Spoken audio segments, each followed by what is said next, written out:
If you've ever been on a dating app, you know the feeling, right? That endless swiping, the conversations that go nowhere, the total burnout. It's this weirdly universal frustration. But why is it like this? Well, today we're going to dig into what's really going on behind the screen. We're talking about a massive tug-of-war between our own biology, the app's business plan, and, well, you. Let's get into it. And you kind of have to start right here, in the trenches. This quote from a Reddit user just cuts straight to the heart of it for so many women. It's that feeling of having to sift through a mountain of, let's just say, low effort or sometimes really inappropriate messages. But you know, this isn't just a one-sided thing. This comment shows that the frustration is just as real on the other side. A lot of guys feel like they're just screaming into a void, barely getting any matches, and feeling like they're being judged super harshly. The exhausting, it seems, is everywhere. And then, on top of all that, you've got this other feeling, this suspicion that maybe the whole game is rigged. This user says what a lot of people are thinking, that the app's goals and your goals might not be the same thing at all. So when you put all these raw, unfiltered feelings together, you realize people are trying to navigate what you can only call a digital dating jungle. You know, it's this whole ecosystem with its own weird rules, its own predators, and its own strategies for survival. Okay, so let's move from the feelings to the facts for a second. To really understand what's happening, we need to look at the numbers behind the single most important action on these apps. We're calling it the Great Swipe Divide. And here it is. This is the number that basically explains everything. Data suggests that on average, women swipe right on only about 4.5% of the male profiles they see. Let that sink in. That's like one guy for every 20 profiles. This single number is pretty much the epicenter of the whole imbalance we see in online dating. So, the huge question is, why? What is going on that creates such a gigantic difference in behavior? Well, it really all boils down to two completely different strategies being played at the same time. So on one side, you have the male strategy. Because the response rate is so low, for a lot of men, it becomes a pure numbers game. You cast a super wide net, swipe on almost anyone you find remotely attractive, and just hope for the best. But for women, it's the total opposite. They get a huge volume of interest, so their strategy has to be all about filtering. They're constantly screening for quality, for safety, and trying to weed out any of those weird vibes or super low-effort profiles. But to really get to the bottom of this, we have to go even deeper than just user strategy. We need to look at the two often conflicting forces that are really pulling the strings: our own ancient evolutionary programming and the app's very modern business algorithm. All right, let's start with the biology. The idea here is that our brains are basically running on some seriously ancient software.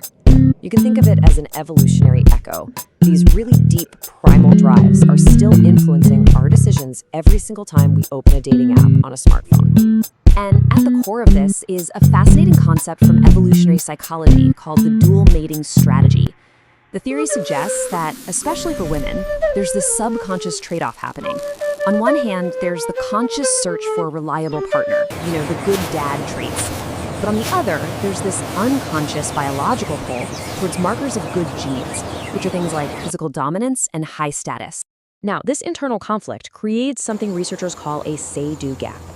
So while what someone says they want in their profile might be kindness and emotional availability, the revealed preferences, what the actual swipe data shows, often lean heavily towards those markers of status and physical dominance. Now, this isn't about people being dishonest. It's about a fascinating conflict between our conscious wants and our much older subconscious drives.